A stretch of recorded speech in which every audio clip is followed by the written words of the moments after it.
Welcome to the Mothers of Misfits podcast.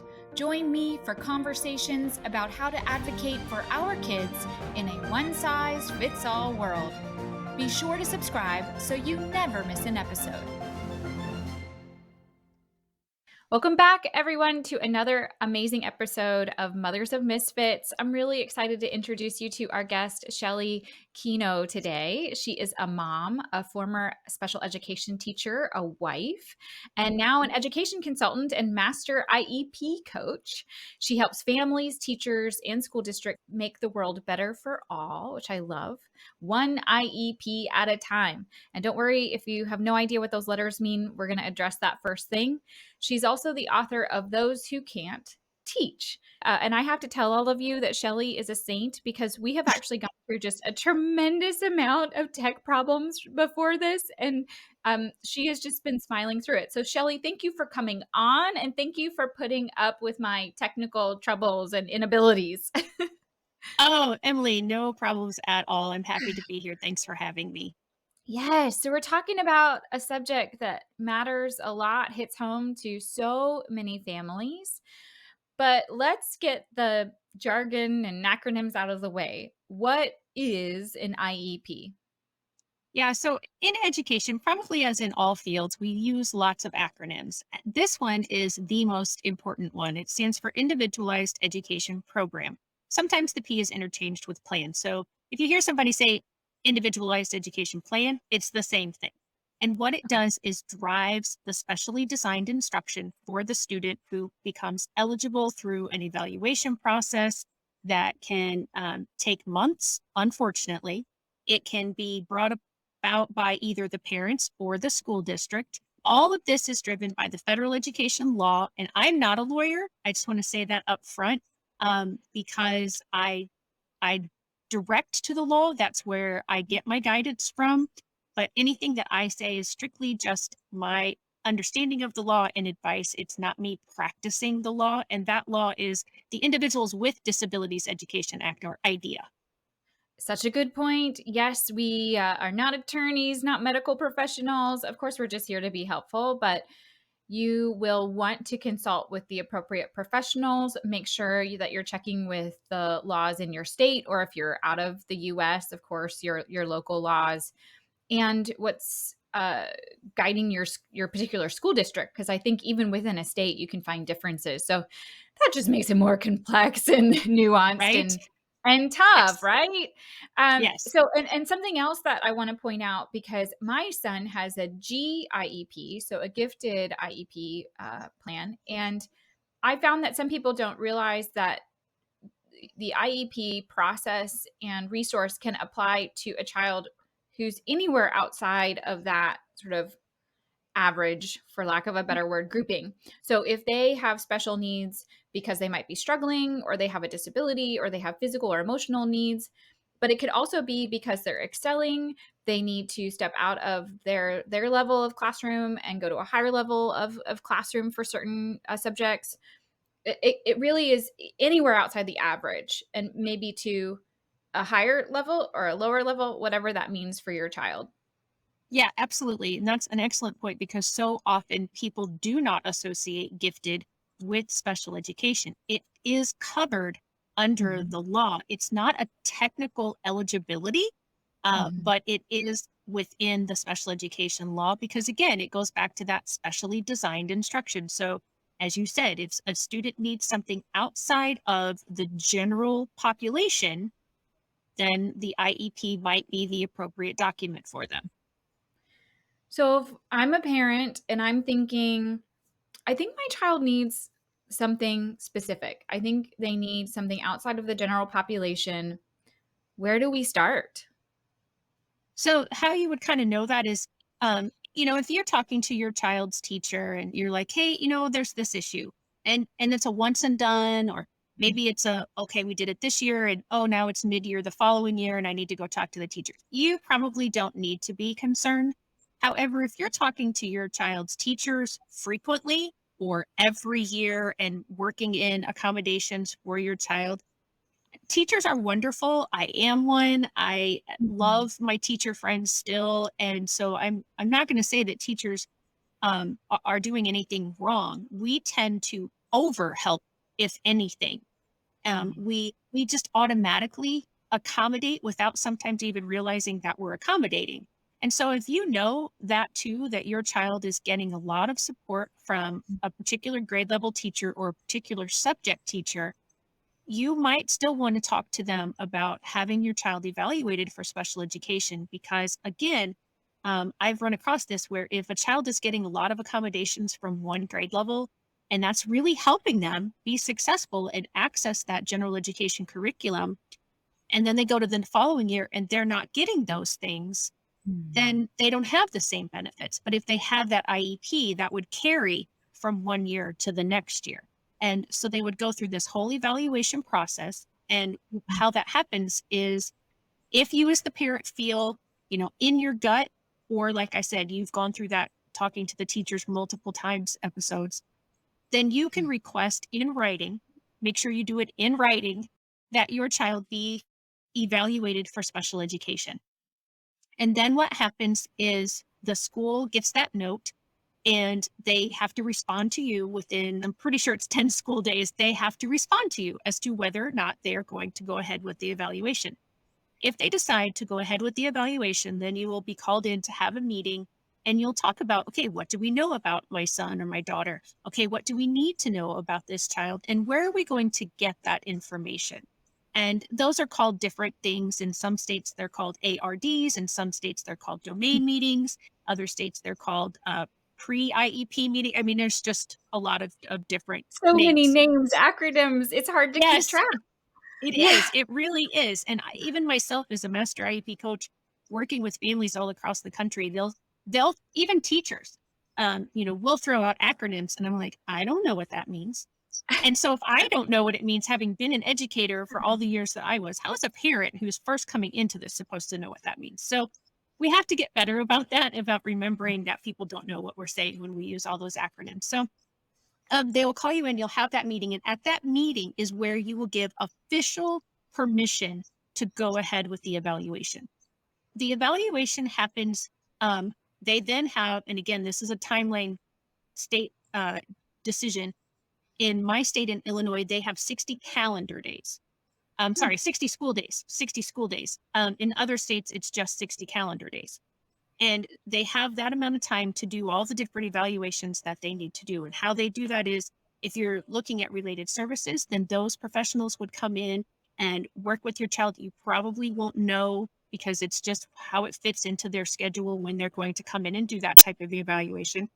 And then you'll have usually a pretty formal type of evaluation through a school psychologist or someone like that who can administer certain tests, cognitive tests, behavior tests, that kind of thing, to determine once all of that information is gathered and done, then you come back together for one more meeting because we love meetings in education.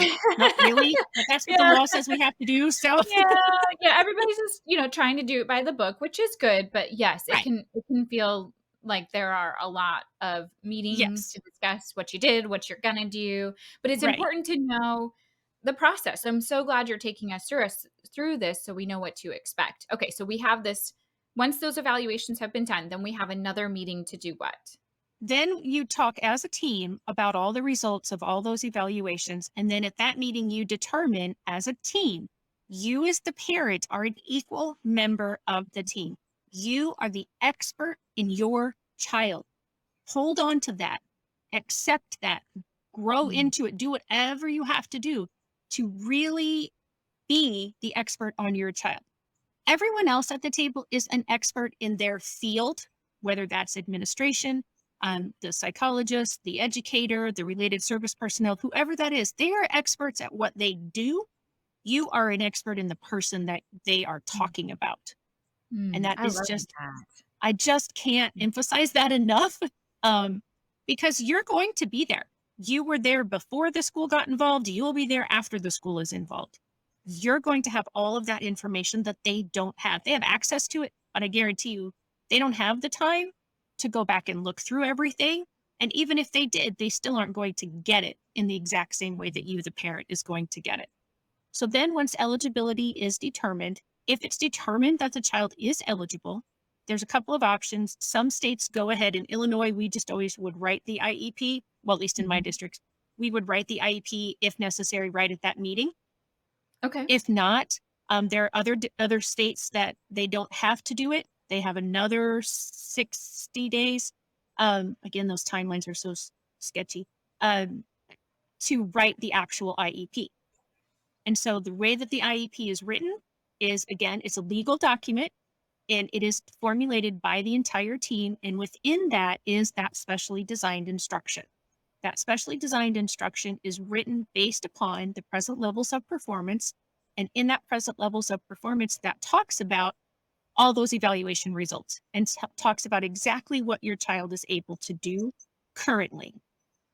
There's also something in there that gets overlooked, not given enough attention, and that's your section as the parent. It's called the parent concerns or the parent input or the parental something. It's worded a little bit differently across the country, but basically it's what are you concerned about? What are you worried about? I have a whole training that I do on that because it is so important for you. Again, because you're that expert, you have all the prior knowledge, you know what your child and you are thinking can happen in the future, and you know what's happening in the present. You want to have something in that section that says, these are my concerns. Even in the situation like your child, with your child being gifted, there are probably social concerns that you have along with that because oftentimes, not always, but oftentimes a child who is gifted has a lot of anxiety and a lot of social, um, what am I trying to, social Insecurities, concerns insecurities. that they may Yeah, not be with their biological peers. I know right. my son is often with kids who are older than him because that's where he is educationally, but that's Yeah, not a concern socially. So excellent point. I love that you're encouraging us to think in a well-rounded way as we give our feedback and concerns because we might jump to the educational piece, but it's bigger than that. And I hope every listener takes you up on that course. I'm super interested in that because I mean, this whole process, I know as a parent and going through this experience, I felt like just a total newbie because I felt like I was drinking from a fire hose. I had no idea what I was doing. I was trying really hard to get input from other experts to read to get help. But this is my first time and there's still so much I don't know. I'm learning a tremendous amount from you. Whereas the school system has gone through this hundreds, thousands of times and they have a much better understanding of the rules, what's possible, what's not. And so it can feel like it's uneven as you enter this process. But it's just, I love that you're encouraging us to be that advocate that we are, to be confident into that, be strong in that, and make sure that we're fairly representing our viewpoint because we are an equal at that figurative and literal table. right. And in some instances, you are your child's only voice because at a certain age, your child is required to be invited. You could invite your child with you at any age. If you think that they are able to understand what's going on and have, input and can handle hearing, because unfortunately at these IEP meetings, we are talking about they're not perfect parts about them. Mhm. And so, if they're able to hear that and be okay hearing that, at any age, they can come. But after 14 and a half, they usually start inviting them by the school district, inviting them. And so, yeah, making sure that you're thinking about, because an IEP's purpose is to provide free, appropriate public education to meet the child's unique needs while preparing them for further education, employment, and independent living. So Mm. it's not just that academic piece, it is the whole child.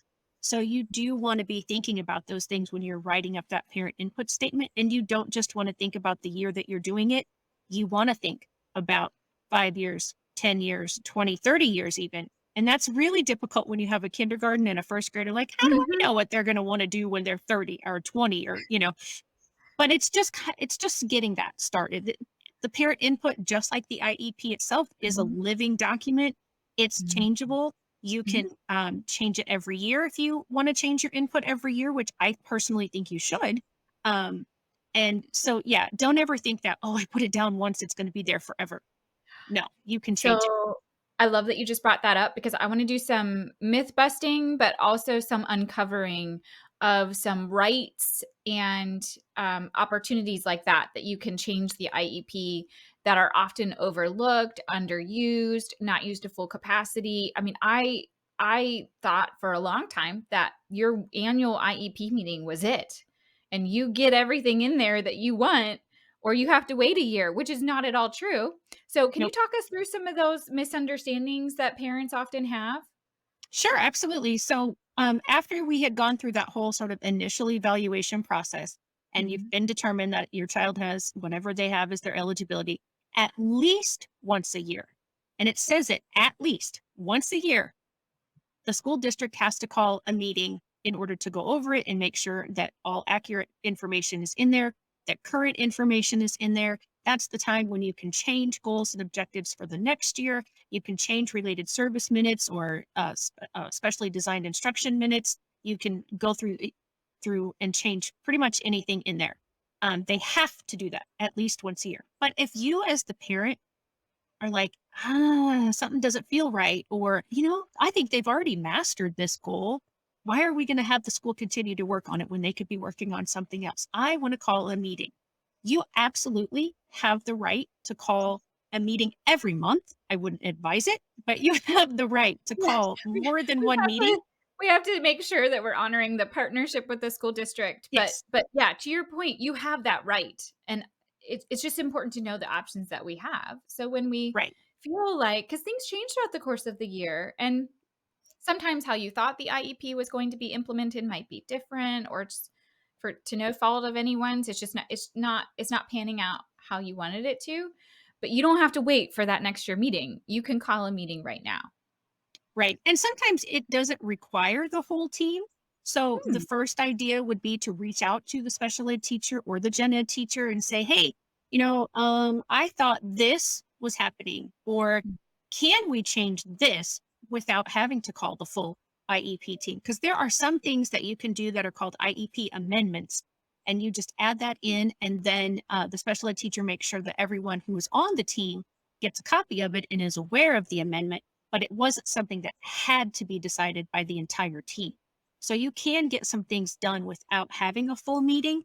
But if you need to have something discussed and you need everyone at the meeting, everyone on the team at the meeting, you can absolutely call that. Excuse me. And every 3 years, that full evaluation, formal evaluation will happen again, at least every 3 years. If you and the school decide that that needs to happen um, after 2 years, you can ask for that to happen after 2 years. You don't have to wait for the three, but the law says, and again, not a lawyer, the law says that it has to be done at a minimum of every 3 years. Now, say that evaluation happens by law and the determination is that your child no longer needs an IEP. Could that be revoked without your consent? You do have to prove, so to speak, that the child is still eligible every year. There has to be a need, and it has to be able to be a verifiable need.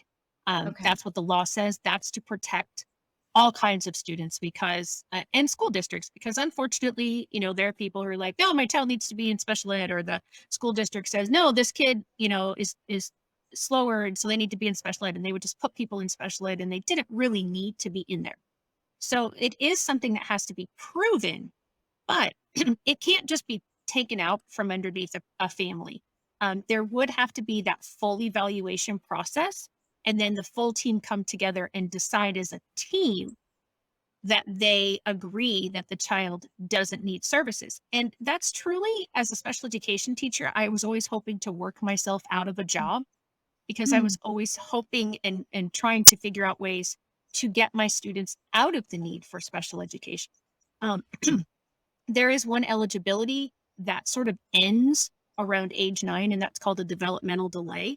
And so, a lot of kids, if they have something early on and they're getting a lot of services and supports, the developmental delay is exactly that. It's that maybe in a couple of years, the development will catch up, so to speak, to Mhm. the age level and the ability level of the peers of that age.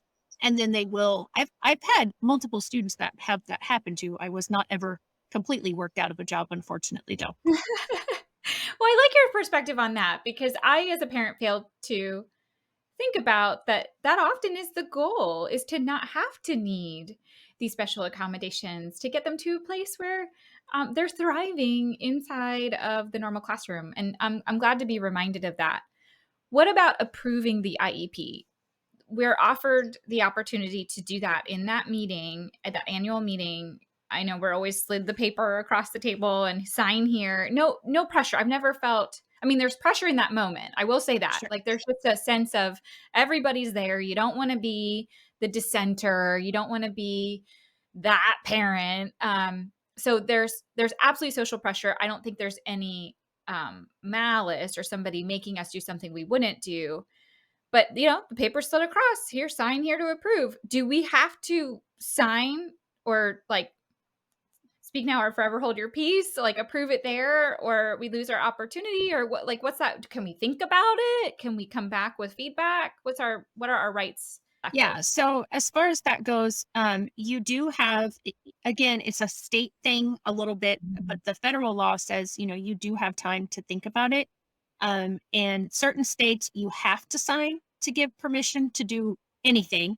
Other mm, states, like in Illinois, where I am, you have 10 days to give that signature. And if you don't give that signature, the IEP is going to go into effect anyway.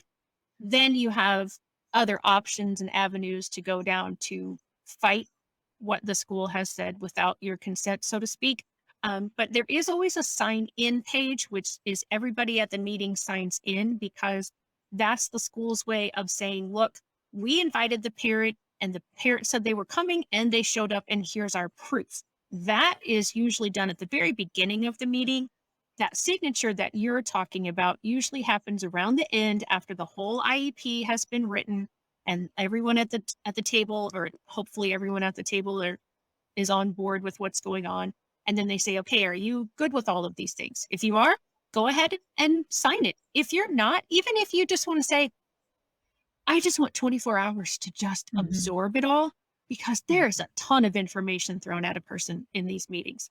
mhm. And for that reason, I'm going to talk about bringing people, but yeah, even if it's just for 24 hours, just tell them that. Look, I'd really just like to absorb this and think it over and make sure, that the things that I said are in here, and the things that we agreed upon are, I just, and you have the absolute right to do that.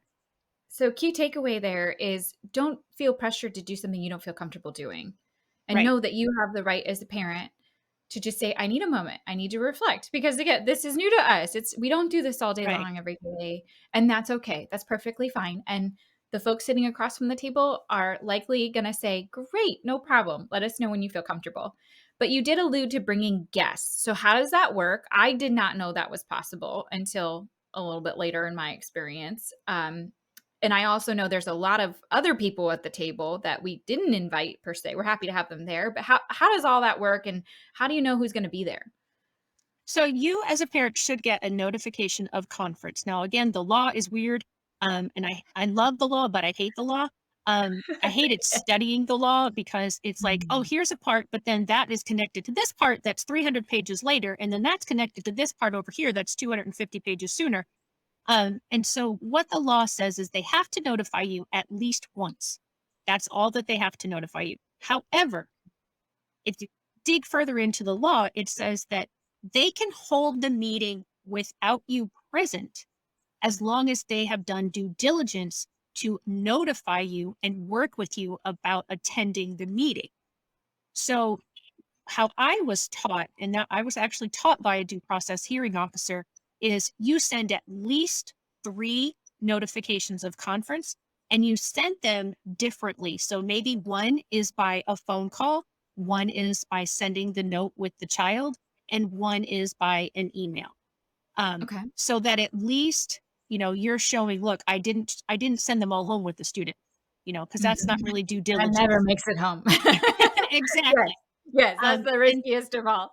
Yeah. right. And then on that notification, it will tell you exactly who the school is inviting.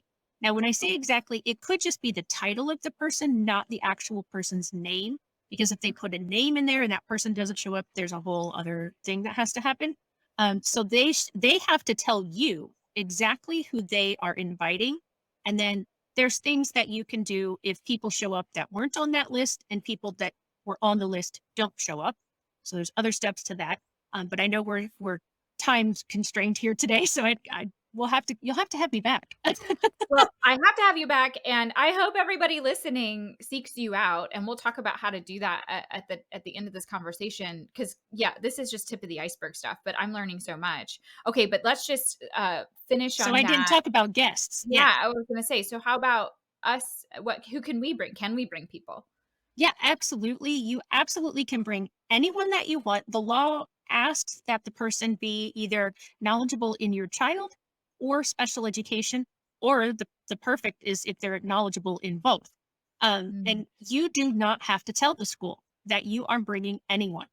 And I would absolutely recommend that you, especially to that very first meeting, because you're going to hear things and I mean, all the meetings, there's just so much information that mhm, having a second set of eyes and ears, and also somebody who's not as emotionally involved mhm, with the child as you are as the parent, because all the things that are going to be said, I think I mentioned it, we're not talking about the best qualities about your child, unfortunately. Because if that was all we were talking about, you know, I mean, maybe in your situation with gifted, it's a little bit different, but the still tricky majority of stuff. IEPs, Yeah, yeah. it's not. We're talking about deficits. So, Mhm, have someone there that can hear and see things that you are also hearing and seeing, but maybe you're not comprehending because your emotions are raised, or there's just so much of it. So you can mhm. bring myself as an educational advocate. I mean, I can't believe I just said advocate because I don't usually use that word about myself, but educational consultant, master IEP coach. You can bring a family member. You can bring your best friend. Um, you can bring an advocate or a lawyer. I don't advise that to that very first meeting because that probably won't set a good tone.